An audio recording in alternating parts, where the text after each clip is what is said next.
I was the kind of mom that would just stay up the whole night long with them. We did a lot of fun things with the kids. And, like when teeping was really popular, we went teeping all night long, all the And time. you would go with the kids? Yeah, me or Bill. Bill would go too. He liked doing it.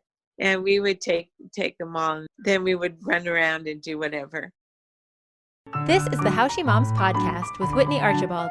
I'm a mother of 5 on a mission to help moms connect with your kids, manage your homes, and create your own unique version of motherhood. I curate ideas from different moms so you can pick and choose what works for you and your family. One of the greatest privileges of hosting this podcast has been interviewing some of my mothering mentors, women that I love and whom I look to as an example when mothering gets rough. Janet Thompson was part of my childhood village, kind of a nucleus really. She just gathered in anyone who came into her orbit. Janet and her husband Bill have 6 children, James, Joseph, Jennifer, John, Jacqueline, and Jeffrey. Yes, all J names. Janet shared more about their names in episode 46, How She Names Her Kids. Growing up, we knew the kids as Jimmy, Joey, Jenny, Johnny, Jackie, and Jeff, or sometimes even Jeffy. I was the same age as John, their 4th, so I got to join in the pool parties, raucous game nights, and general merriment at the Thompson home. This was a defining characteristic of their family culture, welcoming everyone to join in the joyful chaos. Now, as we discuss this topic, there will be some of you who wonder why anyone would want to invite this kind of chaos into their lives. And there's no shame in that. In fact, if we all decided to be the party house, it wouldn't work logistically. There would be no one to actually attend the parties. But even if gathering the neighborhood at your house isn't your thing, Janet has advice for just gathering and uniting your own family. So let's jump right in. I've kind of organized it into 8 tips for gathering friends and family in every stage of motherhood. The first one is to make your house the fun house. I started my conversation with Janet by asking her about this. Can you tell me about your culture of just opening your house to the world? Well, we do. We still do. I really wanted a pool. And when I grew up, I had a pool in my backyard when we finally found some place to live permanently, because we moved around a lot. And I guess it stems from me, because my dad was in the housing business. We moved around a lot, and I was a very shy girl. And we would move to a new school, and my sister would come home the first day with 5 friends that wanted to play with her, and it would take me all year to make one friend that I could bring home, and then we'd have to move, and it was sort of irritating. Yeah. It was hard. So I wanted a place where everybody could have fun doing stuff. And I really loved the fact that where we lived was so awesome. It was like a safe place. The kids would go up in the hills hiking all day long. And, if they were in the house in the summertime, well, most of the time, I would say, go outside. We've got this big hole in the backyard that's full of water. Go swim. Yeah. And so they always had friends over swimming and stuff like that. And they had a lot of slumber parties, but, and I was the kind of mom that would just stay up the whole night long with them, and stuff. And we did a lot of fun things with the kids. And like when teeping was really popular, we went teeping all night long, all the time. And you would go with the kids? Yeah, me or Bill. Bill would go too. He liked doing it. And we would take them all.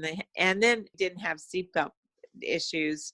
We could pile as many kids as we had in the car, So then we would run around and do whatever. It's funny. I tried to explain to my kids that it was like flattering if you got teepeed because it meant somebody loved you and cared enough to do it. And I know. like, I don't think it means the same anymore. Yeah. Yeah, I think Jeff's age was starting to not do that anymore. I don't know, but I had a lot of teenagers at one time, and I really enjoyed the teenage years. I thought it was really fun. My whole idea was that we really wanted the kids to be at our house because then we knew what they were doing, sort of, you know. Yeah. They would play hockey in the street all day long. That's one of the advantages of having a whole bunch of kids. And we had friends that had a whole bunch of kids. And so there was always a group of kids there. It was high school kids were playing hockey with the little elementary school kids. And, you know, they just grew up that way. It was just fun. Yeah. But they all just grew up, you know, just so close. It was really awesome. That really is. So And then, of course, there was the boat. one of the things that I did when my kids were like in the in between years, we moved into this house that we're in now still, and we got a swimming pool, which was really the best thing we've ever done. And the first summer we built a boat. I don't know if you remember our Of boat. course I remember the boat. And so whatever kids were at my house each day in that summer, we just piled them into the van, and we didn't have seatbelts. Nobody had seatbelts then. And we just piled everybody in the van, as many as could come. And we go down to the Lumber City or Do It Center or whatever. And we buy wood and we bring it home and we hammer and saw and we built this boat. And every year we had to paint it and get it all ready for the summer, you know, and that's what we did. And we voted every year whether or not to take it down or to continue maintaining it. And we kept it, I think, till Jeff was in junior high. Wow. And then they finally voted that we're going to cut it up for firewood for Refugio. So that's what we did, and we had good fires at Refugio that year. That's awesome. We'll talk about Refugio a little bit later. But first, tip number 2, which is related to the first tip. Part of being the house that welcomed anyone and everyone was a literal open door policy. Oh yeah, that's the thing. We stopped locking our doors many times my windows have been broken, but the front window was broken by a ball or something. I don't know what it was, but it cost me so much money to fix it, I decided. And I looked at my homeowner's insurance, and my homeowner's insurance had this huge deductible. And I was thinking, you know, if somebody wants to break into my house by throwing a rock through the window, then I have to replace the window, and that would cost me way more than anything in my house is worth, and that I could afford to replace. So that's when we stopped locking the doors.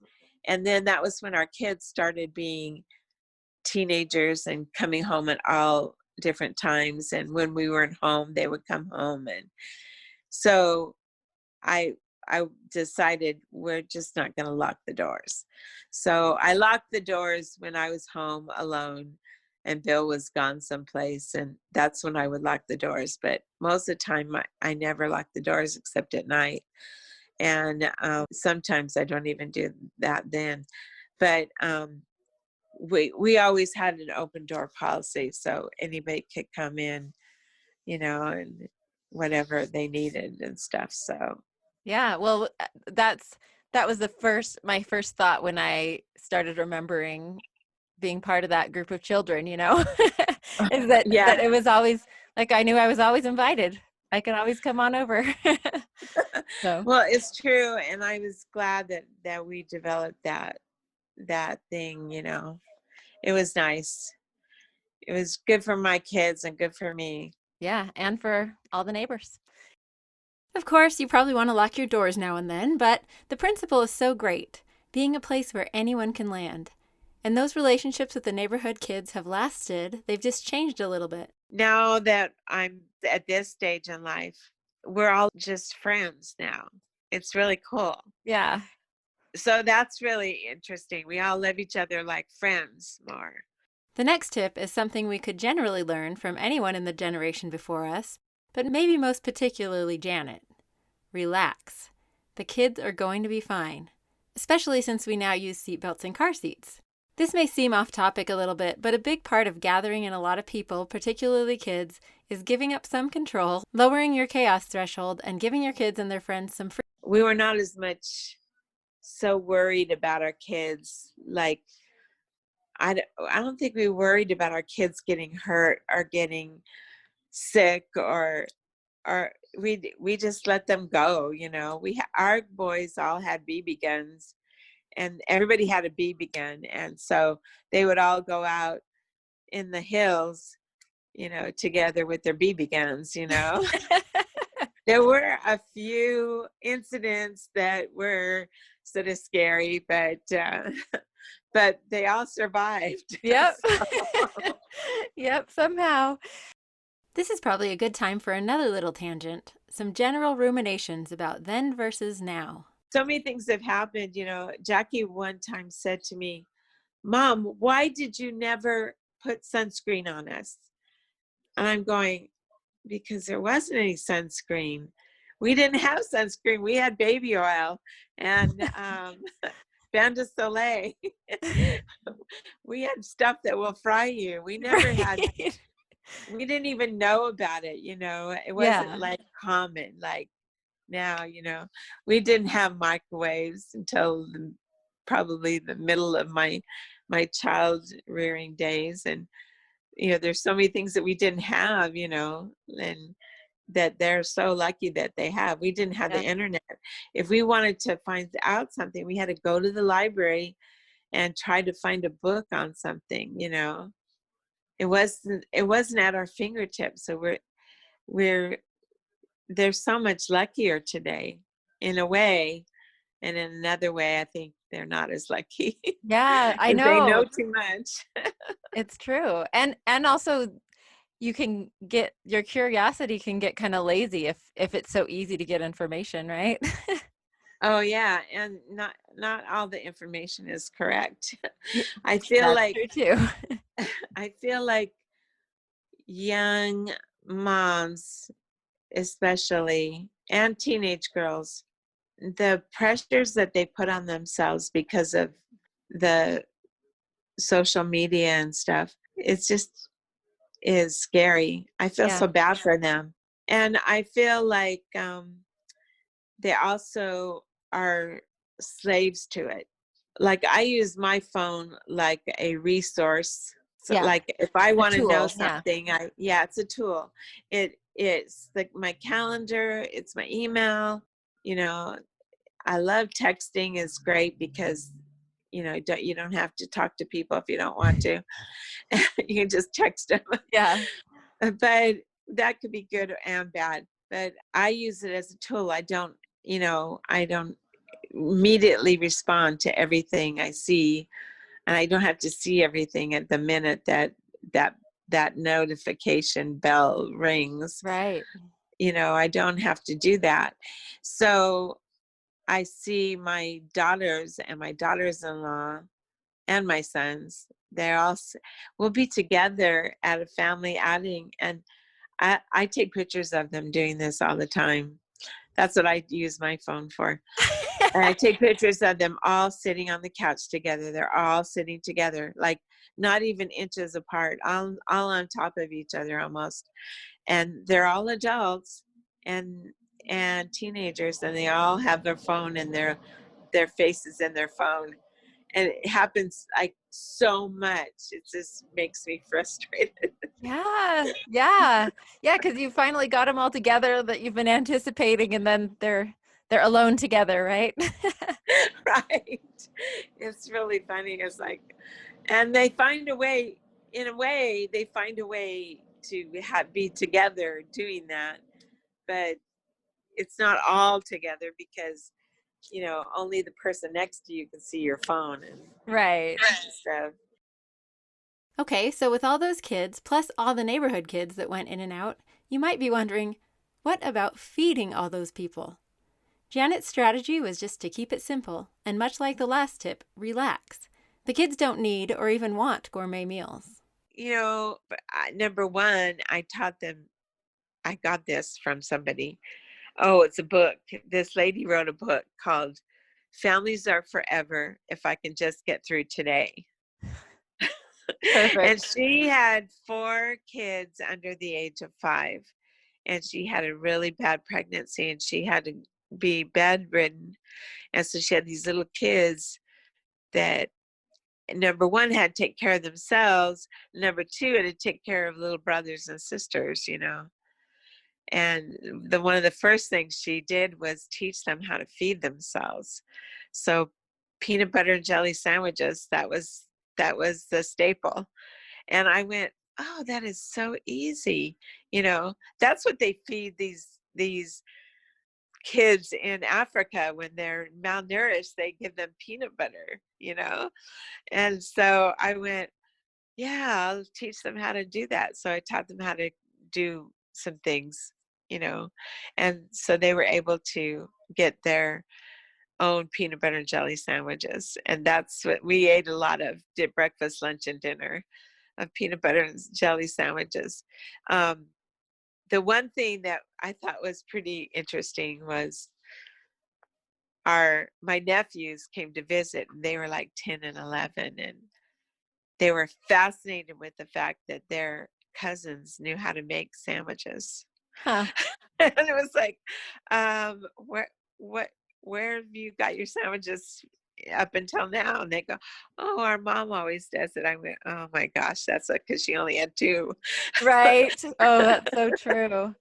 Yeah, I So I tell my kids I'll make one meal a day. That's that's what you're gonna get. You can make the yeah, and rest. yeah, that's true. Well, we had a lot of hot dogs and beans, and we had a lot of fish sticks. And we didn't have the Costco fish sticks like they have now, and that's really cool. I love Costco fish sticks. But we had the regular fish sticks, which probably weren't that good. But we had at least that's what we had. And usually it was our scrambled eggs. We did a lot of scrambled eggs and cereal, and I always had a lot of that. My kids always tell me, Mom, why didn't you make lunches for us? Because they always had to buy lunch at school. Well, I always thought I'm going to be a good mom and make lunches for my kids. So I go to the grocery store and I buy all this stuff. And then they would eat it all that afternoon Yep. after school. And I would go, okay, what are we going to do for lunch tomorrow? And so finally I just gave up. And I gave up doing that because it was just so much easier to send them with $1 to get their lunch at Yeah. school. And a lot of kids were jealous of them because they got to eat the school lunches when but they were jealous of the other kids because they got their mom loved them and packed their lunch for them every day. That's And so even funny. today Jeff said, why didn't you ever make us lunch? And I'll make you lunch now. Here you go, right here. That's funny. Here's a peanut butter and jelly sandwich. How about that? For the next tip, we're going to start talking about how Janet gathered her own family. We always had calendar meetings on Sunday that Yeah. usually was an argument. But we had calendar meetings to make sure that we knew what everybody had to do during the week, and we made sure everybody got to where they were supposed to go. My kids are doing that now with their teenagers. They're having a calendar meeting just because they all need to do exactly what I did to make Yeah. them, be able to have the kids all do the things that they want to do. Part of the reason for these meetings, beyond logistics, was to know what was going on in each other's lives and to know how they could support each other each week. Which brings us to the next tip. Expect your kids to attend each other's events. One of the things that I did that I'm very glad and I'm reaping the rewards for now is that I wanted the kids to support each other. And so I made them go to everything. I made everybody go to Johnny's soccer games. I made everybody go to Jenny's recitals, and Jackie's recitals and stuff. I made them do that so that they knew that their brothers and sisters would support them, So I'm glad I did that because now they really love getting together and being together. I know some families where the kids played football, but the girls did something else, and they're so far apart. They never see each other, never talk to each other. They never had to go on family vacations all at the same time because they were all doing their own thing. I thought this was so interesting because it's exactly what another one of my motherhood mentors, Jana Free, told me when I interviewed her about family culture. I realized that I got out of the habit of bringing other kids along to sports, etc. during COVID when it wasn't allowed, and frankly, it was a little easier and more enjoyable for me. But now that it's allowed, I'm going to remember this advice and bring all the kids to cheer each other on, even if it's a little more difficult. The next tip is about family vacations. The Thompson's open door policy extended to vacations as well. For 30 years, they've camped on the same beach for a week every summer. My family was lucky enough to be included in that in the early years, and then even once as adults. I should mention, this interview was recorded last fall, so we were a little deeper in COVID back then. Yeah, we're still doing it. We didn't get to do it this year because of COVID, but we're still doing it, and the whole family gets together and they do it. We all get as many campsites as we can, and we've been able to do it every year. It's been great. And all my grandkids are doing it, and it's really interesting because I'm watching my grandkids playing with their grandkids just the way my kids played with their kids. That's amazing. It's sort of fun. It's like looking at a video of your life. Yeah, that's crazy. Oh, I love that that's still happening. That's great. Of course, gathering becomes a bit harder after the kids start leaving home, but Janet and Bill have been very deliberate about planning annual family gatherings now that their children are all adults with families of their own. We went for a walk early on when I only think 2 of them were married, and talked about how we were going to keep the family together, that how are we going to still be one family. And we got all these different ideas and stuff. And, since then our phones have developed into a really good way to keep together as a family. We have group chats and we FaceTime with people all the time and stuff. So that does. But one of the things was getting together once a year at least with everybody together. And then the other thing is I go around and I fly around to everybody and visit everybody. And I make Bill take off a weekend. He doesn't ever want to take a week, but so we do a week, and where we're all in the same place together. Oh, that's so great. And I have 3 bedrooms here in the house that have double bunk beds. Perfect. So I've got a lot of dads here in the house. So when they come, they can stay here. Still always an open door policy, right? They were also able to sneak in a cruise early in 2020 before the world shut down for COVID. We went probably on the last cruise that anybody's ever going to go on. We did that. It's really interesting that it happened. Our anniversary is in September, but my kids said, we want to go on a cruise for your 50th anniversary. And so it was a really fun time. We went with all of the adults and their spouses, and we just had the best week ever. It was awesome. I talked to Jennifer just yesterday, and she said, Mom, The time that I felt the most relaxed, had the most fun, didn't worry the most was on our cruise. I'm so glad we went.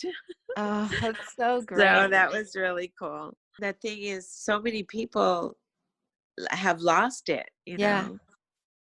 I worked for the census twice, and it was so sad going around, and so many people are so alone. Hmm. They live by themselves, you know, they don't have anybody around them. It's just so sad. It's like, I thought, I am so lucky I have all this. If all my friends left, I'd still have my family, which all my friends have left. They've all gone to Utah. True. So Oh, anyways, yeah, I have one or two left here, but it's a most huge of them are gone. it's a huge benefit to having big family. Yeah, yeah, I'd like to talk more people into it. To end, I asked Janet what her biggest priorities were as she raised her kids. For context, her second daughter Jacqueline was diagnosed with muscular dystrophy when she was 4. I guess as a mom, I really wanted my children to be polite and kind and to be responsible. And so that's what I really focused on. And I'm glad that I did that. There are some things that I wish I had focused on more. And there's some things that I wish I'd focused on less. Like I wish that I had not been so materialistic as far as decorating my house.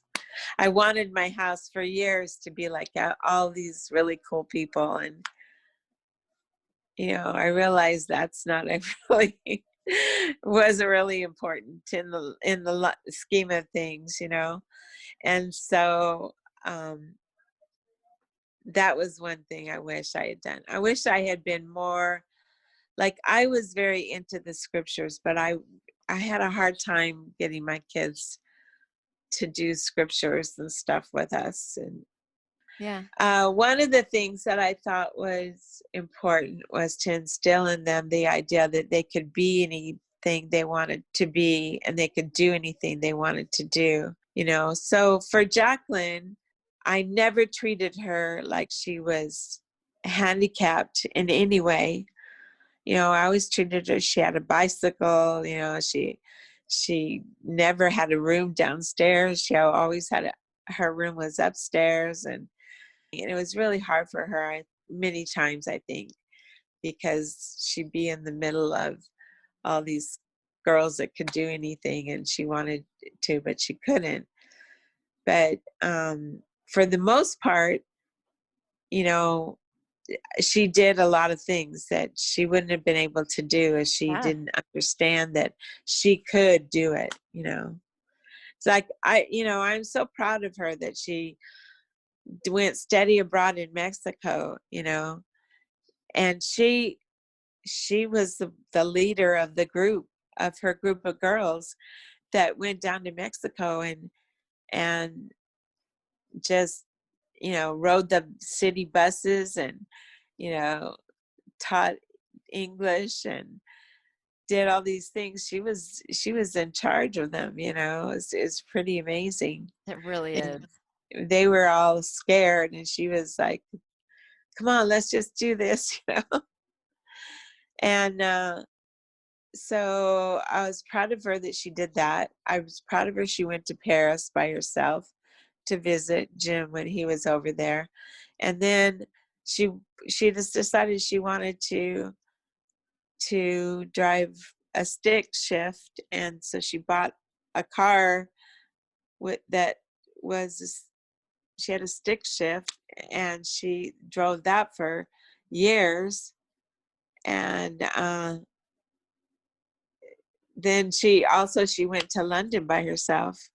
She just decided she wanted to go and just bought tickets and went over there. That's so great. And I just love that she felt that she could do anything, and she did. She So I was really proud of her for that. She's done way more than I think than I feel that she would be able to do unless she, if she had been a more restrictive, Yeah. maybe coddled environment.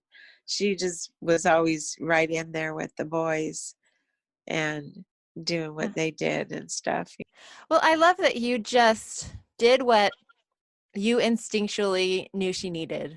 And that's going to be different for, every situation and every family, but for her, that's what she needed to be able to have that tenacity. That she's one of the most opinionated and strong women that I know.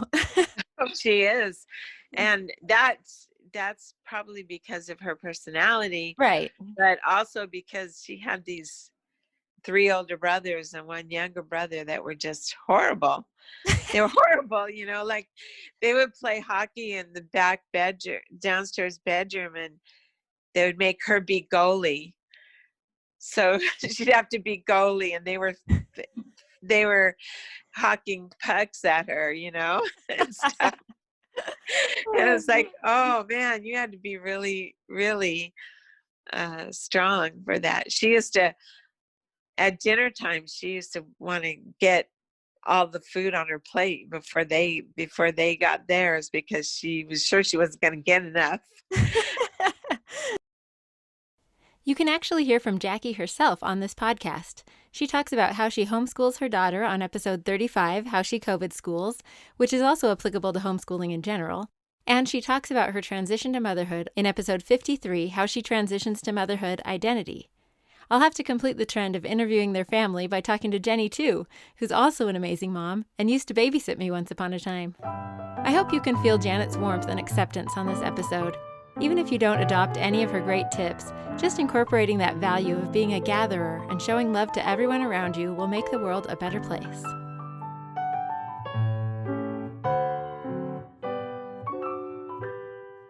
Thank you so much for listening to the How She Moms podcast and for being part of this community.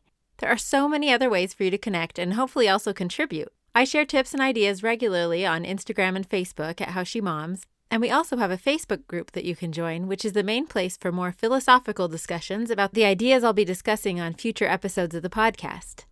It's also one of the best ways for you to contribute to future episodes. You can find past episodes and other resources at howshemoms.com. I have big plans for revamping my site this fall, so stay tuned for that. And you can always just email me directly at whitney@howshemoms.com. Special thanks to my own wonderful mom, Susan Singley, for recording my theme music. She played this song all the time when I was growing up, and to me, it's the soundtrack of motherhood.